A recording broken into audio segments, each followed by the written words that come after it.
You think things are gonna just go your way? Well, they're not gonna just go your way. You gotta make them go your way. You think things are gonna just happen for you? Well, they're not just gonna happen for you. You gotta make them happen. You will become whatever you cultivate. Whatever you feed, that's what's gonna grow in your life. I'm saved, but I gotta change my diet. I'm saved, but I gotta change who influences me, who speaks into my life, who leads my mind, who determines what looks good on me, who determines what I can do and who I am. What's wrong with you is all those people who knew you win, because if they knew you win, they'll hold you to back then. I gotta go.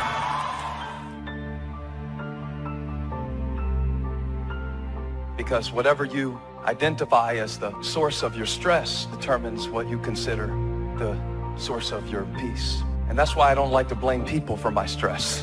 Because if people brought me the stress, then I need people to change for me to have peace. But I'm past the point in my life of wanting for people to have to act a certain way, for me to have peace in my own heart. Wisdom, like the learning capacity of the human brain, is infinite. There will always be more to know, and there will always be plenty of room in your brain for everything you learn. Life is a paradise, really, if you're a person who genuinely wants wisdom. We all want to be successful, and I'm certainly in favor of that, but I've known some people who literally wanted all the money they could get. Not what the money could buy, but the money itself. Wanting all the money in the world is like wanting to know all there is to know in the world. Except the man who wants all the money is miserable. He'll never get it all, and he'll never think he has enough. Even if he had rooms filled with $1,000 bills, he'd still want the next man's nickel. And he'd be in pain about that, filled with envy about it. The man who wants wisdom also wants to look back over his shoulder at the other guy, but he just wants to see what the other guy is reading. And if the other guy is reading a book he hasn't read yet, he's actually happy about it. He looks forward to reading it himself. You don't have to give up something in order for me to have it. You can give me your wisdom and now I'll have it, but you still have it too. When one person shares wisdom with another, neither person is diminished. In fact, both are made wiser. Giving and taking is such a basic experience for most of us, but the whole concept of giving and taking doesn't really apply to wisdom. There's no giving and taking, there's only sharing. Unlike the other things people hunger for, wisdom is very hard to visualize. We could imagine rooms full of money, but how can you picture a room full of wisdom?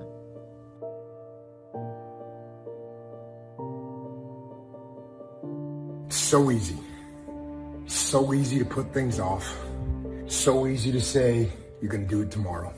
Well, I want you to reprogram your brain and tell yourself that tomorrow is not a viable option. You do it today. You get it done today. That's what you do.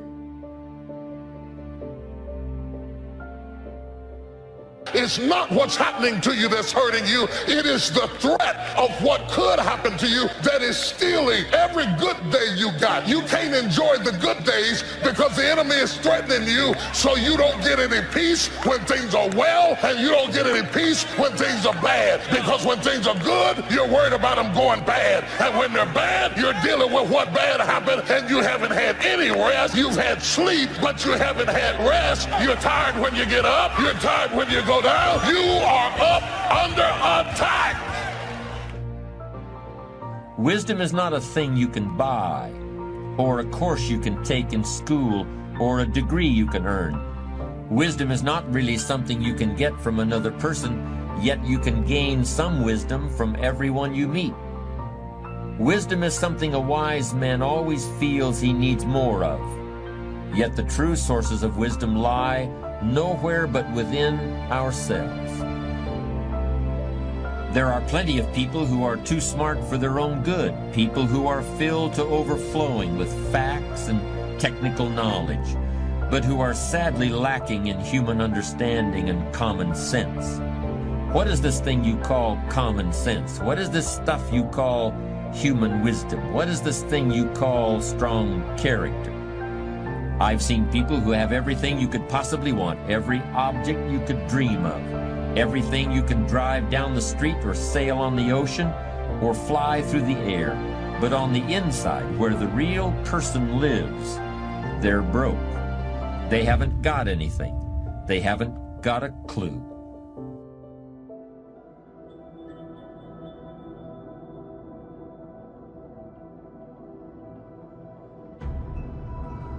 If you quit, whatever you were trying to accomplish can never happen. If you quit, there is no chance of it popping back up again, coming back later.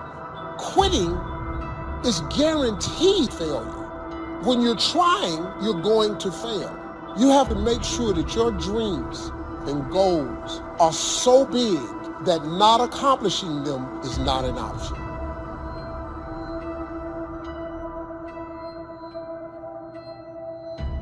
Either you take on the shape of your environment or you resist it and transform by the renewing of your mind.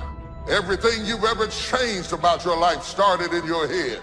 It started in your head. It started in your mind. It started with a decision. It all starts in your mind. Now, in trying to achieve your life's goals, would you prefer to fight against this great force? Would you want to struggle against this mighty power? Or would you rather enlist this great power in your cause and make the inevitable work for you instead of against you? Time is that great power I'm talking about. Time is the mightiest force in the world, or even in the universe. Why would you ever choose to fight time when you could have time on your side? Who wouldn't want to harness the great river of time that flows through all of life? Why wouldn't you want to use the power of time to generate power in every area of your existence? To charge your every aspiration with lightning bolts of electricity?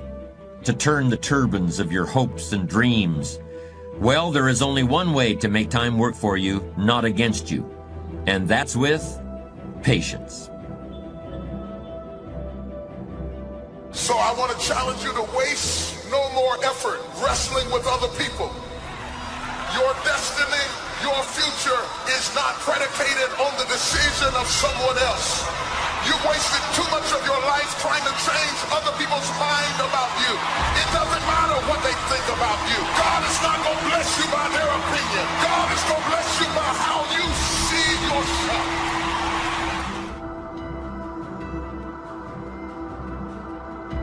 I must be inclined that it's somebody who's holding back on a decision, holding back on moving forward, and you're holding back because of fear. Fear of being rejected, being replaced, fear of people that you want to accept you won't accept you, fear of moving out. When fear controls you, your decisions become illogical. And because you are up under attack in your mind, in your emotions, you are lonely. No matter who you're around, no matter how many people know you, you end up alone because you are up under a private battle that you can't talk about. Patience. There's a type of person for whom everything is undertaken out of desire to achieve a goal. They exercise in order to get in shape. They start a business in order to make money. I'm sure that some of these people are very successful, and they are certainly highly organized. A person of truly strong character sees success as an adventure, not as a point with an estimated time of arrival. Impatient thinking can lead a person into some very big mistakes. When you are always looking somewhere else, whether it's down the road or up toward the top of the mountain or off toward the left field fence, when you're looking off in the distance like that, you often miss what's under your very own nose. That means the pleasure and fun of living which come in the here and now get overlooked for something that not only isn't here yet, but might never arrive. True patience is more than just a waiting game. Patience doesn't mean you sit around hoping for something to happen. Patience is not a passive quality. Sometimes patience can mean doing something else entirely, thinking about another venture, taking off in a different direction, while you give events a chance to run their course. You got to come up with some times in your life that you unplug from this crazy world. Turn your phone off. We live in a world today that's got us so focused on everybody else that we're comparing our life to everybody else's life, and anxiety and fear come whenever you start dwelling on the past and whenever you're afraid of the future. The struggle is in your mind. Slept 8 hours and you wake up still tired. Your mind has been in turmoil all night long. You've been wrestling in your sleep. Your body went to sleep, but your mind is still caught up in a warfare. Your mind is some battleground.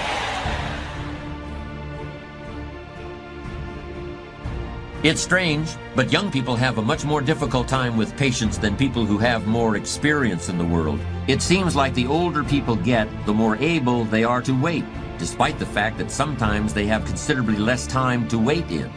You could argue that older people ought to learn how to act quickly and decisively, while younger people need to learn how to wait. When you're young, you really have just about all the time in the world, and you just can't wait to use it. For a young person to have patience is a rare and powerful thing. How can we explain that impatience of the young? Maybe it's because when you're a teenager or in your early 20s, 1 year seems like a very long time. But more mature individuals can actually look back 10 or 20 or even 30 years, and they can use the knowledge they've gained to create patience and a sense of perspective. I still believe that things can turn around for me. I still believe that this is not my final position. I still believe that my family can get better. I still believe that if I lose this job, there is another job for me. Still believe that my marriage is not over. Turn to your neighbor and say, you gotta keep your hope. Clap somebody and say, I believe. Is there anything you believe in that you'll sweat for, that you'll work for, that you'll labor for, that you'll commit yourself to? Is there anything that you love other than yourself?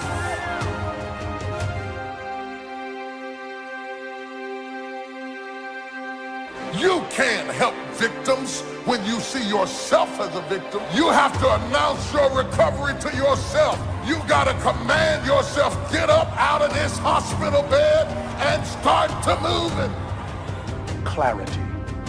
Because when you get in a storm, you become real clear of what matters and what does not. When you get in a storm, you're not trying to say, oh my God, let me get my Gucci bag. No. When you're in a storm, you get clarity as to what matters. Your priorities come into view when you're in a storm.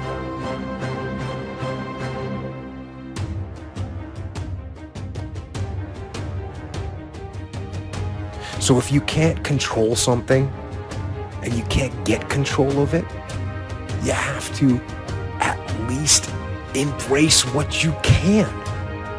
There's only so much you can do, and you cannot completely eliminate it. But you can't control it, so why are you going to worry about it? Why are you going to stress about it? If there's something that's completely beyond your control, you've got to detach from it and not let yourself get stressed about it.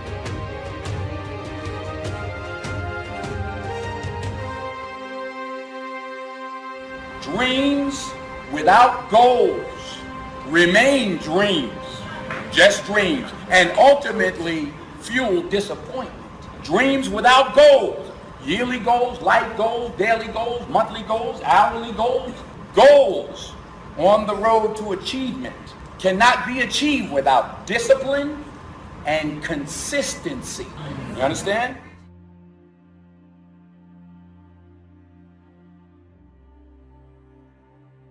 Someone's gonna get the candy in life. There's always candy in life.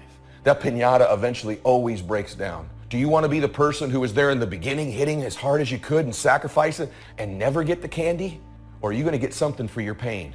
Are you going to get something for your effort? Are you going to get something for this sacrifice you're making? You got to get something for this pain. You got to stick in the game until the candy comes out, and then we all get to celebrate. I promise you there's going to be a payoff for you.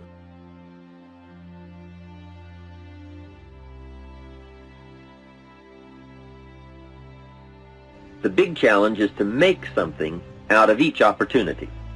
Now, if winters are always going to occur in our life, shouldn't we benefit from them too?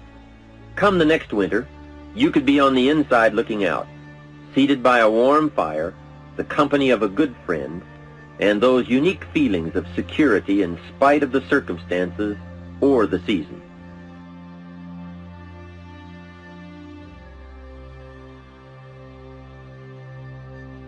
You have to be honest with yourself and truthful with yourself. And I think a lot of times what it is for me, I was expecting things from people that I wasn't giving to people. And so that's very selfish, you know? So I had to look at myself and say, you know what, this part of my personality needs to be changed. It needs to be fixed. So it's that reality that you have to have with yourself, and that truthfulness, and not knowing that it doesn't make you weak by admitting these things. It doesn't make you less by admitting these things.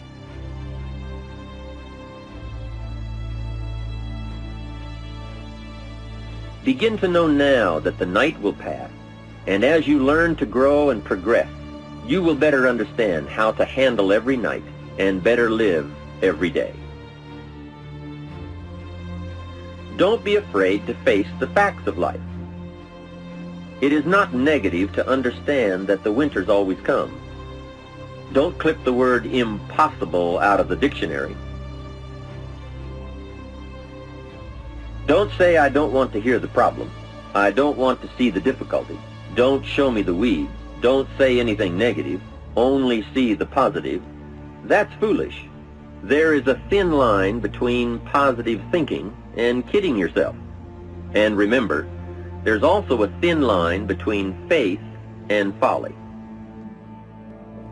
The rest of us must look around us for wisdom, and look for it in everything we read and in everything we do and in everyone we meet.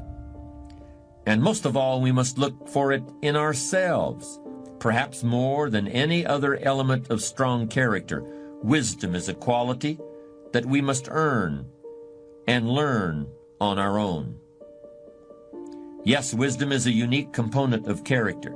If you don't have it, nobody can tell you what it is. And if you do have it, probably you'll be wise enough never to say, I'm a wise person. Part of wisdom is knowing what you lack and looking for it and asking for it. Another part of wisdom is knowing, at the same time as you ask, that there are no final answers. There are always more questions. There are always more things and people you don't now know and haven't yet heard of or seen. So you may have that retirement package, you may have the medical benefits, the pension, the Sunbelt home, and a steady income you can live on. What good is it if you're isolated? And I don't mean just physically alone. I mean isolated from a real sense of connection with what's come before and with what lies ahead. It's here that wisdom provides very real, very practical benefits. It's wisdom that provides a sense of life's value and assurance that all the effort has been worthwhile. There's no question that we must take care of our material needs, but a fulfilled life requires meaning as well as substance. Wisdom is the fruit of experience. Experience is something everyone gets if they live long enough, but not everyone knows what to do with it. Wisdom comes from seeing the world and the people in it, and from noticing patterns and connections, and from using what other people let you see of themselves in order to understand your own self.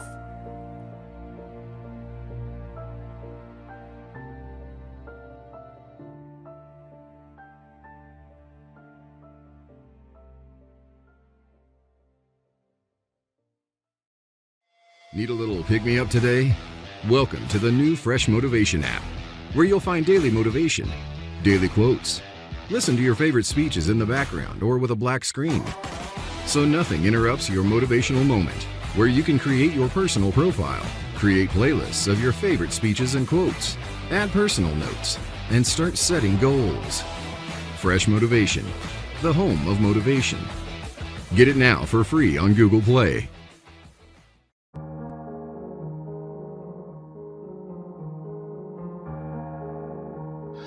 It is something, I like to share some ideas and thoughts with you. I'm not asking that you believe anything that I say. I'm not asking that you agree with me. I'm merely asking that you stand on and in the conversation that we'll share with you this evening. And if there's something that I say that can fit and work for you, I say use it. If not, discard it and let it be. Is that all right? Yeah. Say, that's fair enough. Very good. All right. One of the things I have realized, and many of us have, that if you want something out of life, if you want to change yourself, if you want to acquire something, if there's some goal that you want to reach, that is really not easy as some people will make us feel. That living your dream, changing your behaviors, overcoming negative habits, it's challenging. It's hard. That living alone is just very difficult. And once we begin to come to grips with the fact that living is difficult, life is very challenging. I heard a song once by a guy named Dimples called, "If it ain't one thing, it's another." I say to you, if it ain't one thing, it's 12 others. Always something. You will never ever have a problem-free moment in life. Somebody said, and I like this, that you either in a problem or just left one or headed toward one. Anybody found that to be so? Raise your hand if you know what I'm talking about. I mean, there's always something. So how do we begin to nurture that hunger? What are the characteristics or the qualities of people that are hungry? What will it take for me to get some of the things that I want? And being hungry for those things, number one, you've got to work on yourself. It's very important that you engage in an ongoing process to develop you. Spend more time on yourself than what you've been spending. It's very important. You owe that to yourself. I was reading a book by Art Mandino called The University of Success. Read one line, gave me a chill. I didn't have to read anything else in the book. He said, many of us never realize our greatness because we become sidetracked by secondary activity. We spread ourselves too thin. Don't know how to say no. And we find ourselves doing all kinds of things and never ever have time to do those things that we need to do to work on ourselves. And then there goes a second, there goes another second, there goes another second, and we can't stop and hold time. And before you know it, you wake up one day and you're behind on your dreams and your bills. So decide that you're going to take some time to work on you, that you deserve that from yourself, that your life deserves some prime time because you are creating your own production. As Michael Todd would say, you are the star of your show. You are the director. You're writing the script, and you will determine whether your life is a smash office hit or flop. You determine that. Working on yourself, talking to yourself. That's so very important. Overcoming the negative conversation, that inner dialogue that's going on all the time, even when you don't want it to be there. You can't stop yourself right now from thinking. You can't do it. It's going on. And so learning how to empower yourself, part of doing that is standing up to yourself. You've got to stand up inside yourself sometimes and say, shut up.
You cannot surround yourself with blindness and expect to see. You cannot run with packs of angry women and expect to be happy and fulfilled.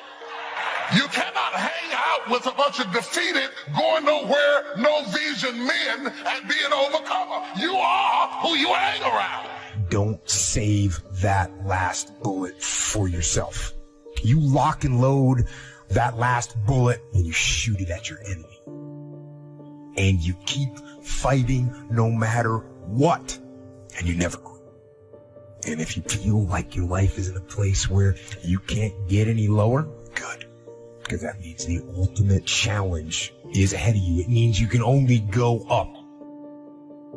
I'm telling you, it's possible to be weak.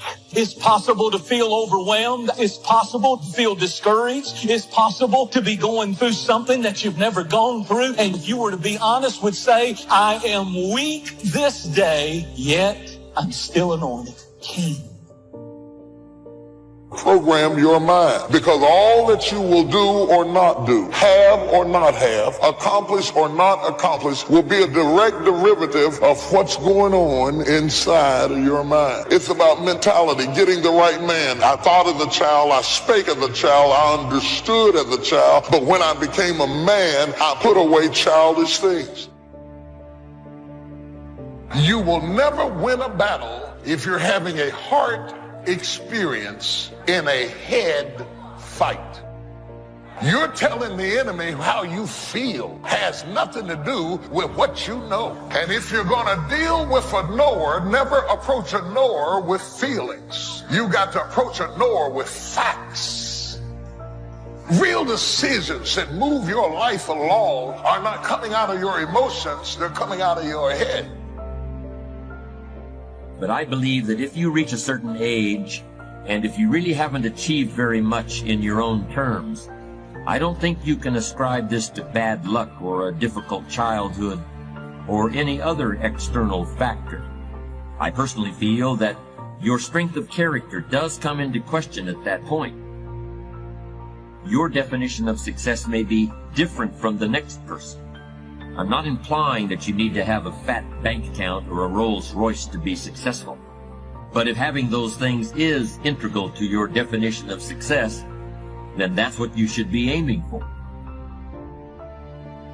When it feels like you've taken steps backwards, don't live life defeated. Stay in faith. You may not realize it, but you're in a good position. You're being pruned, not so you can stay there. No, you're being pruned so you can go to a new level, so you can see new growth and experience new opportunities and discover new potential.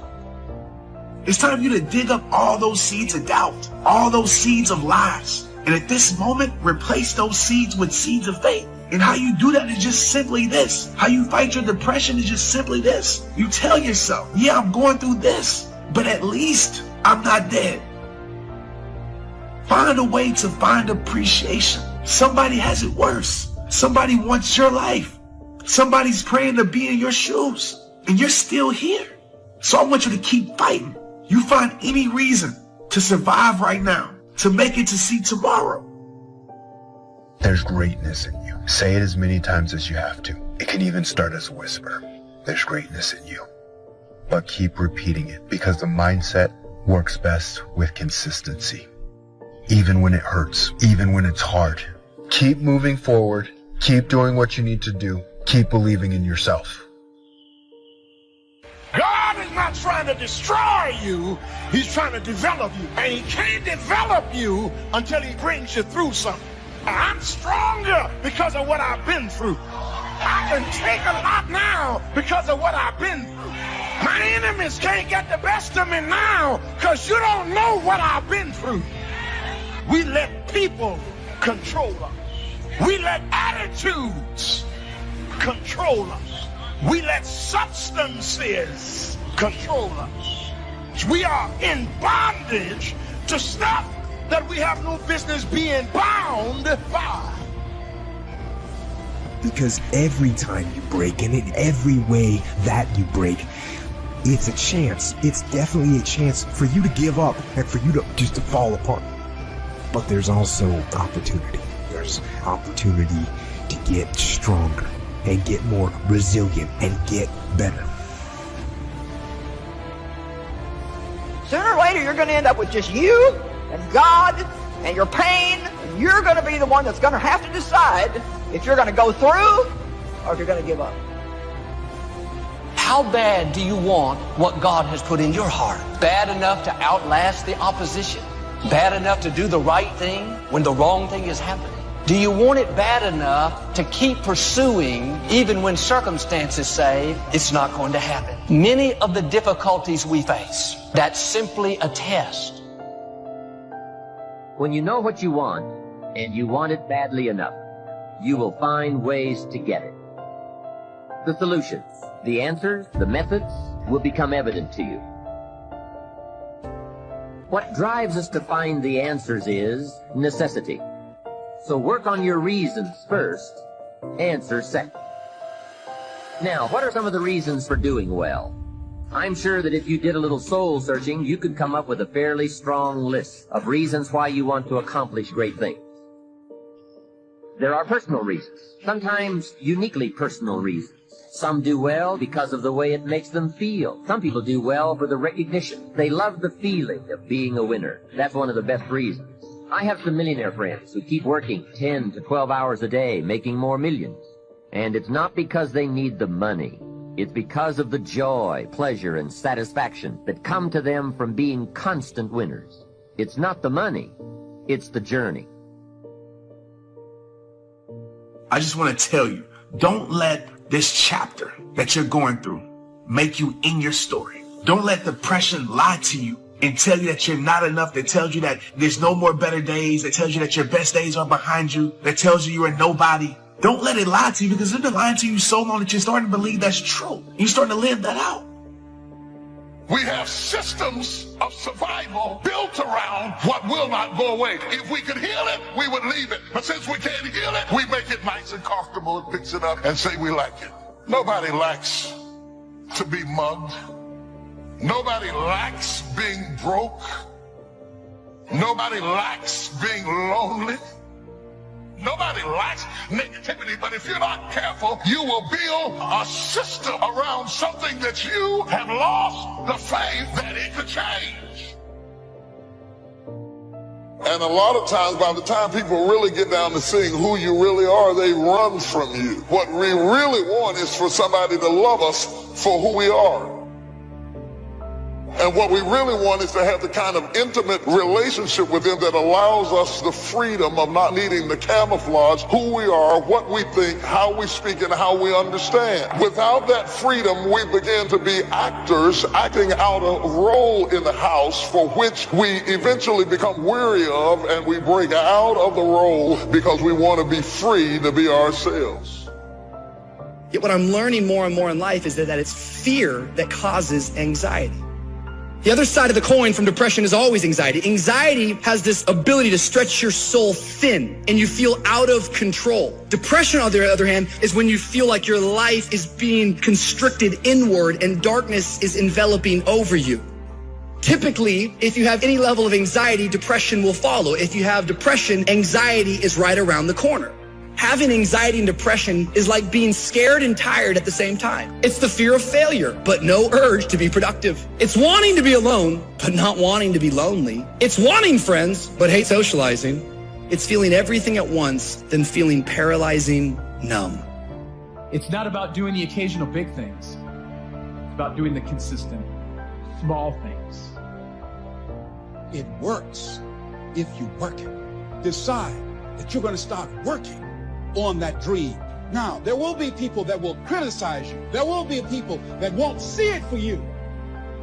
I say to you, don't let them turn you around. Don't let nobody turn you around. That's key, because people will try and turn you around.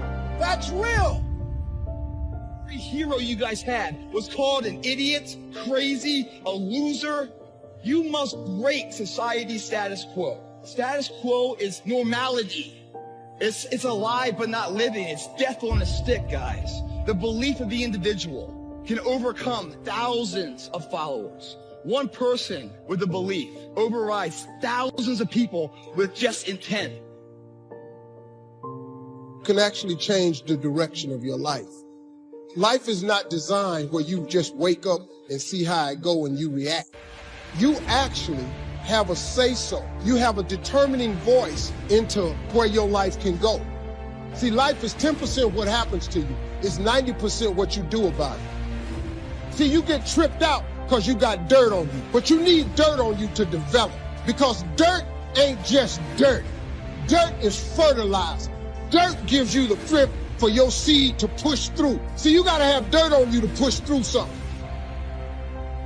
Safety, comfort zones are dead zones because your true potential will never be matched, guys.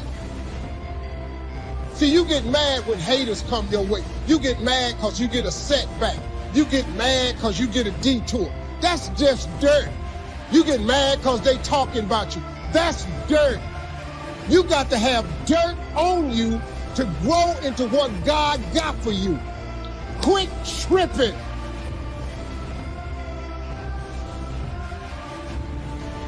Be ready for tomorrow by doing all that you can today. Set a goal that will make you stretch, or what it will make of you to achieve it.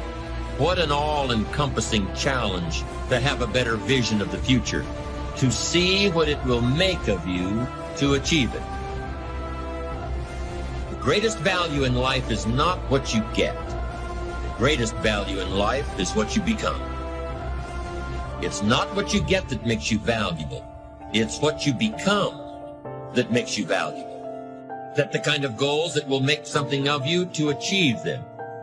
So there you have the two components of positive self-direction. Self-knowledge, knowing who you are and what you want to do with your life. And number two, self-preparation, getting ready for the opportunities before they come your way. Becoming the person you need to be in pursuit of what you want.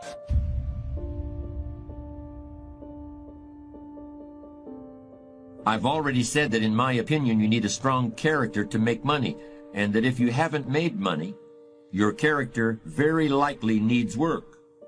But I also want to stress my belief that it takes character to achieve success in any form, whether it's in the business world or anywhere else. There are some people who just aren't interested in making a lot of money. I'm not one of them, but I can see their point of view. For these people, achievement is measured in terms that aren't so easily quantified. You've probably come across many people who provide a very different kind of example. People who really let the air out of the balloon. This tends to happen more often as individuals move into middle age. You can recognize them on the street, moving at a snail's pace. They walk along with their head down. When I talk about developing character, these people don't know where to begin. As they see it, it's pretty hard to focus on character when you've got credit card payments to make and 100 other things to worry about. Well, here's my opinion. If these people had given a bit more thought to building a strong character over the years, maybe their credit card payments would be a little more manageable. According to Aristotle, 52 is the age at which a man's philosophy is fully formed. As long as you recognize it and do something about it. And you don't need volumes of books or the library in order to create a personal philosophy that will help you to achieve your goals. You can do that anywhere. Life's just never done with you. Knowing that every day you get up, you have a choice. You get to choose if you're going to make the right decisions, or you get to choose if you're going to make the wrong ones. And every day you wake up, you get to take the test, and you get to see how you do. When you realize your game is bigger than just you, that's where the power's at. To lead. So be the best leader you can be for yourself and for the people that you care about. That drive and that attitude of never quit, it's a powerful force, and it does push you over the edge to victory in many cases. But over that attitude, you have to layer something on top of that. Strategic vision and understanding of the battlefield as a whole. So you absolutely need to know when you got to stop beating your head against the wall. You've got to know that. Discipline is defined as self-imposed standards for the sake of a higher goal. All leaders have to have the quality of self-discipline. You are not a leader if you are not self-disciplined. A leader doesn't need much discipline from the outside. They self-impose discipline on themselves. And that is what we call self-discipline. Character is the means for transforming ideas into achievements. It's somewhat abstract in the sense that you can't lay your hand on it or weigh it on a scale or point to it, but in a very real sense, character is what allows you to get where you want to go. If you want to drive from your home to a store on the other side of town, you'll need an automobile with gas in the tank, and you'll need keys to start the car. You can't lay your hand on any of those things, and you can't measure them with a yardstick. But they're as important to reaching your destination as the car or the gas or the keys to start the engine. They are analogs of character. Anxiety, it makes us feel out of control, and we're trying to put things in order. And so often the very thing that we're afraid of, it's not even as bad as fear itself. Fear is always false evidence appearing real. And when you abide in fear, you're going to always be running for your life. That's why we focus on our faith, because our faith always leads us to life and life more abundantly.